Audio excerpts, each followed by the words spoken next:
should I make a video on today then? Well, you wanted to make one on that forgotten gem of a show, Sunset Beach. You also wanted to make one about being an ex-model and re-watching the mess that was America's Next Top Model. Hang on. What the hell is this? Let me go.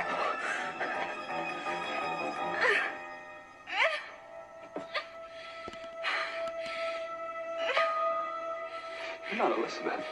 That's right, you moron. Now untie me! Okay, we're talking about Sweet Valley High again. Hello, I'm Bridget and I'm back. So today we're going to talk about one of the most chaotic storylines that took place at Sweet Valley High, and that is truly saying something. This storyline takes place over the course of 3 episodes, and in it, Elizabeth Wakefield gets kidnapped by somebody, and just a mere 2 weeks later, her twin Jessica Wakefield gets kidnapped by the exact same person. I mean, you couldn't write it, except you can. Let's get into it. So this episode starts in the diner, and Winston Egbert, my love, I'm obsessed with him, is trying to find ideas for his mum's birthday, and he's asking Todd and Elizabeth if they can help him. Todd looks so uncomfortable during this exchange. It's kind of like he's never been on set before, and it's truly something to behold. It's really bizarre. Jessica enters the diner because there's literally nowhere else in Sweet Valley High where teenagers can hang out, and Elizabeth informs her that there is a local TV personality who has been transferred to the hospital that Elizabeth is volunteering at. Jessica is super hyped about this because she wants to be on TV. Todd actually delivers a pretty funny line. Jess, you couldn't even host a Parasite. So Elizabeth is a candy striper at a local hospital. Do those people still exist? It's giving like Halloween nurse costume stroke sexual role play with your partner, but hey, they're volunteers. So at the hospital that Elizabeth is volunteering at, she bumps into a strange, creepy man. I'm sorry, but he's giving me Sims. I'm sorry. In my humble opinion, Liz is kind of flirty. Maybe they can put a stoplight in at this intersection. I'm just saying. Anyway, Jessica decides to volunteer at the same hospital so that she can get close to the talk show host guy and try and get a job on TV. Man, we are a little too close to the crotch. So Elizabeth's still on her hospital rounds, and she finds out that all her filing has magically been done. And she's really pleased because obviously that's going to take a long time to get through. So she's like, oh God, I wonder who did that. That's really kind of them. I must thank them. Meanwhile, we see the creepy man lurking in the background, so we can safely assume that it was him that did it. The music for this is so funny. It reminds me of when you power up a map book. Jessica actually gets fired from her job as a candy striper because she was doing the most and being a menace to society. The subplot is Todd is growing increasingly jealous of Winston and Elizabeth's friendship, which they've had for many years. They have a little tiff about it, and then Elizabeth goes home and finds flowers. So because they had a little tiff, she assumes that the flowers are from Todd to apologise for being a jerk. Anyway, Todd comes in, sees the flowers, and she's like, oh my God, thank you so much for the flowers. That was so nice of you. Oh my God, you didn't have to do that. And he's like, I really didn't. So then he automatically assumes that it was Winston who got her the flowers. And Elizabeth's like, Winston wouldn't get me flowers. And she's like racking her brain thinking, who could have got me flowers? That's so weird. Anyway, she goes back to the hospital to do her shift, and she sees the creepy man again. And she does start getting like a weird, ominous feeling, but you know, she's just like, let me just see about that. Let me just ask. So she asked one of the nurses, oh, hey, what's the deal with this guy? Just wondering what's up with him. And the nurse is like, oh my God, he's Peter. He's absolutely totally fine. Don't worry about him. He's cute or whatever. Famous last words. So Todd has a go at Winston for supposedly sending the flowers, which Winston vehemently denies. And Elizabeth has another encounter with the creepy guy. There's several creepy encounters. Jessica manages to sneak back into the hospital and somehow convince the talk show host to be a co-star on his show. We get the weirdest out-of-pocket comedy sequence of Jessica wheeling this man around the hospital, trying to escape from all these fans vying for his attention so that they can be on the show. But Jessica actually set this up, and so basically is like, I will save you from these fans if you let me be co-host. The scene goes on for so long. It's feeling filler, even though you've got a whole storyline with a kidnapper, but you chose to spend your frames on this sequence. Really? Elizabeth and Todd are heading back to a car, and Todd is still convinced that Winston sent her the flowers, and they get to the car and there's a note. And Todd snatches it out of Elizabeth's hand like, I just could not believe it. Bro, Todd thinks Winston wrote the letter, which is just so ridiculous at this point. It would be so out of character, as if you'd be that bait about it. But Todd's gonna Todd. Elizabeth knows that he didn't write it, but she's still trying to rack her brains thinking who could it have been. Anyway, she crumples the note up and throws it in the bin. And lurking, as usual, in the background is creepy guy, and he finds the note in the bin and he's not happy about it. How dare she throw his note in the bin? The music for this bit literally sounds like Jaws. Honestly, the musical references in this episode are insane. Tell me that's not the creepiest still you've ever seen in your life. I was horrified. So all the girls are in the girls' bathroom discussing the hot new entity that's coming to Sweet Valley High, Nicholas Moreau. Todd and Liz are still a little bit rocky because Todd still believes that Winston has been the one showering Elizabeth with all the attention, even though it makes no sense. Now, I have to be honest, I cannot stand Todd. However, Winston, what he says is a little bit out of left field. Liz, 7 o'clock tomorrow night at Moon Beach, right? And wear your blue sweater, it really brings out the color of your eyes. Sure. Why would you say that? Elizabeth is staying late at the hospital, which begs the question, sorry, where is everyone? This is a working hospital. Where are the staff? Where are the patients? What, do they just go home after 6 o'clock? Anyway, there's not a soul in sight apart from... So Liz has this like feeling that she's being watched or followed, and she's like looking over her shoulder like, oh my God, oh my God. And then she gets to her Jeep and she thinks, oh, home run, I'm safe. But she's not safe, because out of the shadows comes creepy man whose name is actually Peter, and he puts a rag over her mouth and kidnaps her, and she's knocked out. No. Jessica heads out to the party and she's annoyed because she thinks that Elizabeth's blown her off because she wanted to use the Jeep. Fair. Liz wakes up gagged and bound in Peter's house. Meanwhile, at the party, Todd realises that Elizabeth's missing. Also, side note, Elizabeth was meant to meet Winston and doesn't turn up. So Winston's also annoyed with Elizabeth. So Todd goes up to Jessica and he's like, hey, Elizabeth's missing. Have you seen her? She was meant to come with you. What's the deal? And Jessica's absolutely not interested. She's so preoccupied with the new hot guy that she's just literally makes up a lie and says that, oh yeah, Liz is babysitting Sars, twin sister, shared an egg. Unbothered. And in fact, you're not just unbothered, you're making up lies so that Todd can leave you alone and you can just get on with your night. Iconic. So Elizabeth is trapped in the creepy house with Peter and she screams, help! Help! Then soon realises that no one's going to hear her screams and there's nobody around. And I don't know why, because like, where does he live? This moment with Peter, wow. It's a lot. May I remind you, this is a teen drama. So Elizabeth manages to convince her captor that the ropes are too tight. And so he loosens them because he loves her. And she manages to get out, get something, smash him over the head with it. And there's a struggle. And he shoots her. What in the madness? This is a teen drama. And now we're just packing. He shoots her in the back and my girl drops to the floor. I'm thinking, well, damn, they've offed one of the twins. We're only in season 1. Back at the party, Todd realises that Elizabeth is not babysitting and goes for Jessica again. You're such a liar. Let go of me.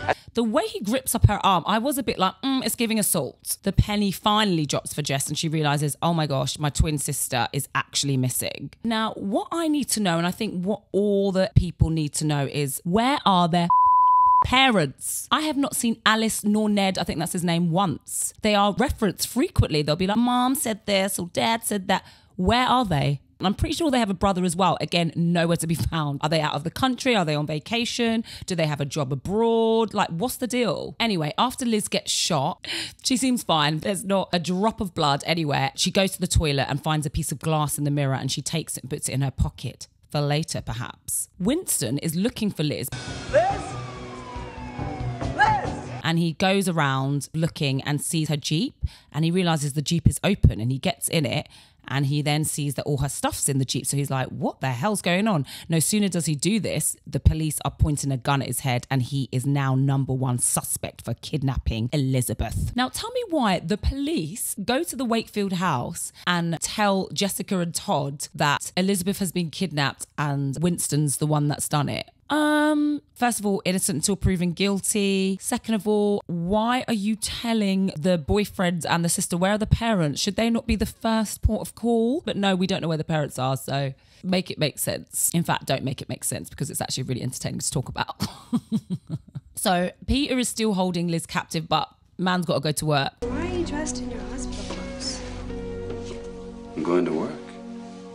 Man's got to pay the bills. It's a cost of living crisis out here. So now, before he leaves, Liz gets an idea. Earlier, to thank Elizabeth for helping him with his mum's birthday, Winston made Elizabeth a friendship bracelet, which is so cute. So Elizabeth then has a little brainwave. Elizabeth says to Peter, why don't you take this friendship bracelet so you can always think of me? It's a good idea, but at the same time, you have to rely on a lot of factors. You have to know that people are going to know that it was Peter that kidnapped you in the first place to even be looking at tiny like bracelets on the hand. You have to know that he's not going to wear a coat. He might get chilly. Anyway, that's what she does. And with the piece of glass that she got from the bathroom, she manages to free herself. So all the teenagers in the whole of Sweet Valley High have gathered at the Wakefield house and they're all discussing Winston's arrest. And though Winston has been Todd's best friend for years, Todd, he's your best friend. So what? he thinks that his best friend of many, many years, has kidnapped his girlfriend. We're friends like these. Todd, we're friends like these. No evidence of Winston ever liking Liz. No evidence of him being psychotic. But yeah, hey, do you know what? Let's not rule him out. Winston, maybe you better go. Yeah. I didn't do anything. I love Liz. I would never do anything to hurt her. You guys know that. You believe me, don't you? You? This had me feeling legit sorry for Winston. I was like, oh, I love him the best. I love Winston. Imagine your friends thinking that you kidnapped one of your other friends. Nicholas, the new guy, is back giving us all the backstabbing friends print out posters and decide to look for Liz, not allowing the police to do their job, which is probably a good job because the police are utterly useless. She's the most important person in my life. What if we can't find her? What am I gonna do?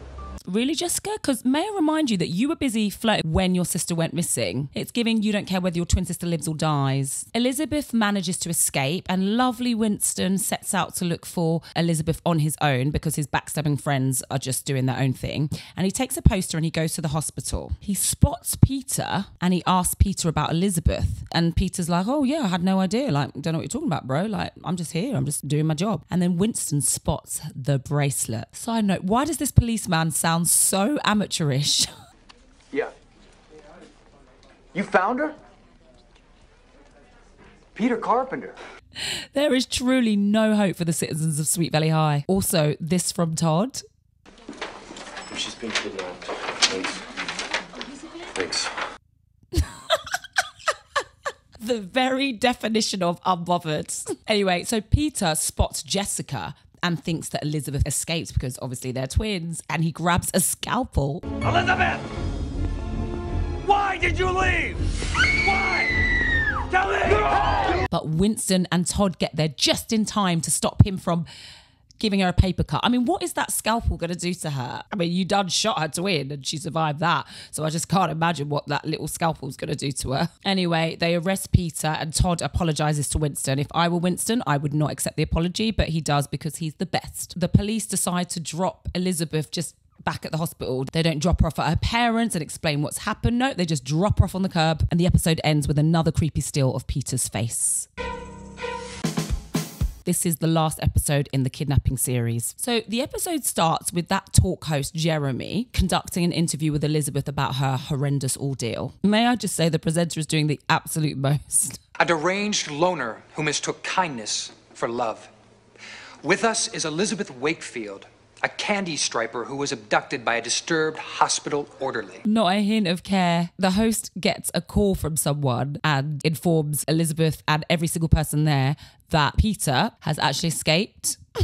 We don't know how. We don't know where he is. Anyway, he just casually airs it out. Live TV, no cap. He does ask one burning question. This is an incredible story, Elizabeth. You were shot, you were tied up, yet you still managed to escape. How? For real, like, how did she survive the shooting? Anyway, despite Elizabeth's horrible ordeal, Jessica is still bitter and she's jealous that Elizabeth gets to be on TV. Because of the danger of Peter being on the loose, the twins get assigned these terrible detectives to basically be their bodyguards. And Jessica's not having a bar of it. She hates it so much. They are cramping her style and she's just not here for it. They go to the diner and her friends come and they invite her to the club. And Jessica gets really excited. And then the detectives are like, no, you can't go to the club. There's literally, an attempted murderer on the loose. But Jessica's like, oh my God, like you're cramping my style. There's actually a moment for half a second when Jessica says the word bye. I'll save you a dance. Bye. And it's so naturalistic and brilliant. I don't understand why that's not the acting approach that she decided to take, but maybe the directors were like, do the most. And that's what she did. And do you know what? It was a real eye-opening moment for me because I was like, the acting is not the best, but maybe it's not her fault. Maybe it's the director's fault. So then we cut to another ominous bit of music and somebody slashes the tyres of the Jeep.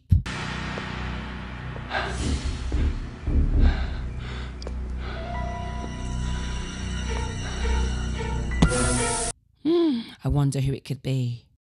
It comes to the diner to invite them to the club again. And Jessica's like, oh, for God's sake, I really want to go. But the detectives are like, you really can't. And so Jessica goes, oh, okay, fine. Like, I just need to go to the bathroom. So she goes to the bathroom and she escaped with an attempted murder on the loose. She gets into the Jeep and she drives away. But of course, the tyres have been slashed. Now, I just need to cut in and circle back to Peter, the attempted murderer, because I really feel like as a criminal, he's undervalued and wasted. Because the fact that he managed to time the slashing of the tyres with exactly knowing that somebody was going to come out, drive it, and then be down the road waiting is actually genius. He's a physicist. He's wasted being a kidnapper. I just think his skills could be better utilised elsewhere. That's all I'm saying, truly. Anyway, he kidnapped Jessica. The worst detectives in the entire world are supposed to be looking for Jessica, but obviously they're doing a terrible job. I just got a call from the station. They found the Jeep. What about Jessica? There were signs of a struggle. We just don't know what happened to her. What? This man could not give any less of a crap if he tried. We cut to where Peter has taken Jessica. I'm sorry, but it's like the set designer typed into ChatGPT, find me a picture of a ramshackled haunted house where a crazed stalker dude could kidnap a girl and hide her there. Also, saloon doors. We're in a Western now. Also, Jessica's a slim girl. Why is my man struggling to hold her on? Jessica's being kidnapped, but she's really not doing what one would do in a kidnap situation. She's giving sass and Peter is not here for it. And he soon realises that the person that he's kidnapped is not in fact Elizabeth, but her twin sister Jessica. This would never love a sicko like you. I just want to ask Jessica, is this really the best course of action for somebody who's in a potentially life-threatening situation? Elizabeth makes a supposedly desperate plea for Jessica's return, but for some reason she sounds like she's ordering chicken and fries at a KFC. Peter, if you're listening, please give yourself up. The police have promised not to hurt you. They'll see to it that you'll get help. Don't hurt Jessica. These twins don't like each other. That is what is very clear to me. So Peter sees this on TV and he smashes the TV in anger, and for some reason we get smoke out of the TV. Is that what happens when you smash a TV? Jessica continues to sass her captor and Peter lets us in on his master plan. His plan is he's basically going to kill Jessica. Now, I know we're in a fake Western town, but why is Peter actually operating like he is actually in a Western? The way he decides to kill this girl is just unreal. Old-time barrels, fills it with salt. And I told you he should be a physicist, though, because the maths is mathing. It was the 90s and you're in a wooden shack. A lighter would have sufficed. I know this isn't the time, but I really like Peter's outfit. Wardrobe department, I see you. We see each other. We see each other. Oh, this is where I feel bad for mentioning Todd's neck in a previous episode because I feel like he's wearing the roll neck to cover it and I honestly feel bad. So Todd, I want to apologise to you personally. There's nothing wrong with your neck. You let your neck free. So Peter calls Elizabeth and says if she doesn't meet him, he's going to kill Jessica. The thing is, Elizabeth doesn't say to the police that that's the deal that they've struck. And yet the police are like, yeah, go meet him. Go meet the man who kidnapped you and shot you in the back. You'll be fine. We'll give you a wire. Anyway, Elizabeth does decide to go and meet Peter because she wants to save her twin sister. And Winston and Todd follow her and they're hiding behind the barrels, but the detectives are also following. Todd and his hard head decides to risk it all and jump out onto Peter. And what follows is the deadest rescue mission of all time. It is so dry. Stop! You got nowhere to go! Okay. Got you. Come on, you didn't have any budget left for a stunt. Like, let the man do a roly-poly, a cartwheel, something. They've just got him scrambling up the fence. They still have no idea where Jessica is, and Peter is refusing to play ball. But then Elizabeth remembers that when she was captured by Peter, he mentioned taking her somewhere where nobody knows them. And for some reason, that sparks something in Winston. He's like, I know, Copperville. I'm so sorry, but I need to know how you got from A to B. And all the teenage friends in Sweet Valley High, they all get together to try and find Jessica. So they go to this weird town. The police are nowhere to be seen. I don't think they even mentioned to the police that that's where they're going to go. Not the teenagers doing God's work. Also, let's just say Lila's outfit while looking for her friend is a slay. Only an icon could. So the music here, while they look for Jessica, whilst knowing that a potential murderer has said that she's going to be dead within an hour, is a choice.